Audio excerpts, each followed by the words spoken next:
आज के वीडियो में मूर्छा या बेहोशी को समझाएंगे, अर्थात मूर्छा या बेहोशी क्या होती है, कैसे आती है और इसका उपचार क्या है। चलिए शुरू करते हैं।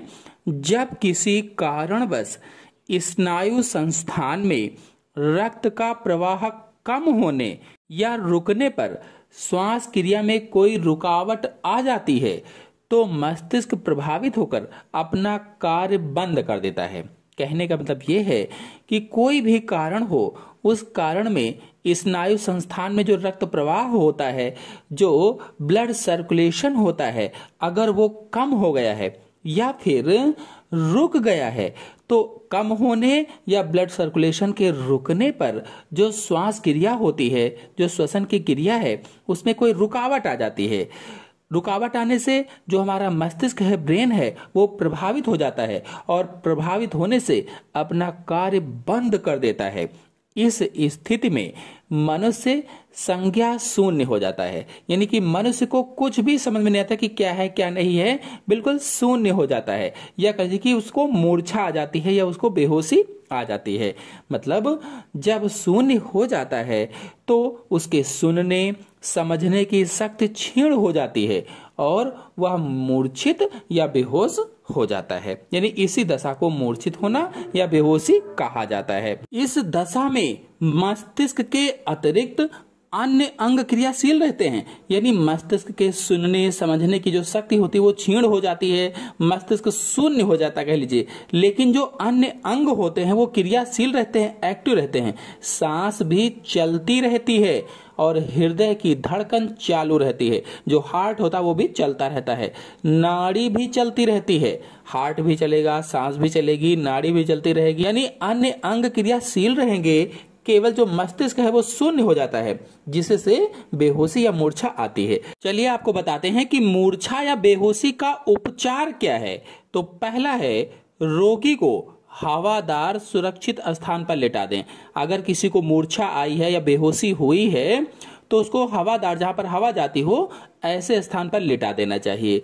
उसका सिर नीचाई पर होना चाहिए, यानी सिर नीचे होना चाहिए और पैर ऊंचाई की ओर होना चाहिए। सिर के नीचे तकिया वगैरह नहीं होनी चाहिए, सिर नीचा हो और पैर ऊपर होना चाहिए, जिससे रक्त का दौर सिर की ओर अधिक तेज होने लगे। कहने का मतलब ये है कि सिर नीचे हो और पैर ऊपर होने चाहिए, ताकि जो ब्लड सर्कुलेशन है वो सिर की तरफ अधिक तेज हो, रक्त का जो दौड़ान है वो सिर की तरफ अधिक तेज हो। फिर दूसरा है, रोगी के पास भीड़ एकत्र ना होने दें, ताकि उसे हवा मिल सके।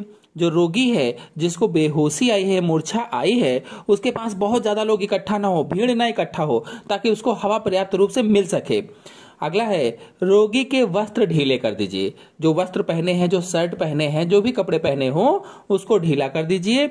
अगला, रोगी के हाथ पैर ठंडे होने की स्थिति में उसे कंबल से ढक दीजिए। लेकिन अगर हाथ पैर ठंडे हो रहे हैं या ठंडे हो गए हैं तो उसको कंबल से ढक देना चाहिए, कुछ ऊपर से डाल देना चाहिए। अगला है, मुंह पर पानी के छींटे मारकर रोगी को होश में लाने का प्रयत्न करना चाहिए अथवा स्मेलिंग साल्ट सूंघाना चाहिए। यानी अगर वो होश में नहीं आ रहा है तो उसके मुंह पर पानी की छींटे मारें ताकि वो होश में आए, अथवा क्या करें कि स्मेलिंग साल्ट सूंघाएं, जो सुगंधित साल्ट होता है। फिर अगला है, यदि रोगी को कहीं पर चोट लग गई हो तो उसका उपचार करें। अगर कहीं पर चोट लगी है तो चोट लगी का उपचार मैंने पिछले वीडियो में बताया था, वो उपचार आप कर सकते हैं। ये प्राथमिक उपचार था। फिर अगला है, रोगी को होश आने पर गर्म दूध या चाय देना चाहिए। अगर उसको होश आ गया है तो उसको गर्म दूध दीजिए या फिर आप चाय पिला सकते हैं। फिर अंतिम है, मूर्छा समाप्त होने पर रोगी को थोड़ा चलना चाहिए। अगर मूर्छा समाप्त हो गई है तो थोड़ा सा टहल ले, अच्छा रहेगा। तो इस प्रकार से आज के वीडियो में मैंने मूर्छा अथवा बेहोशी को बहुत ही सरल भाषा में समझाया। आशा है आपको समझ में आया होगा। समझ में आया हो तो वीडियो को लाइक और शेयर कीजिए। चैनल पर पहली बार आए हैं तो चैनल को सब्सक्राइब भी कर लीजिए। धन्यवाद।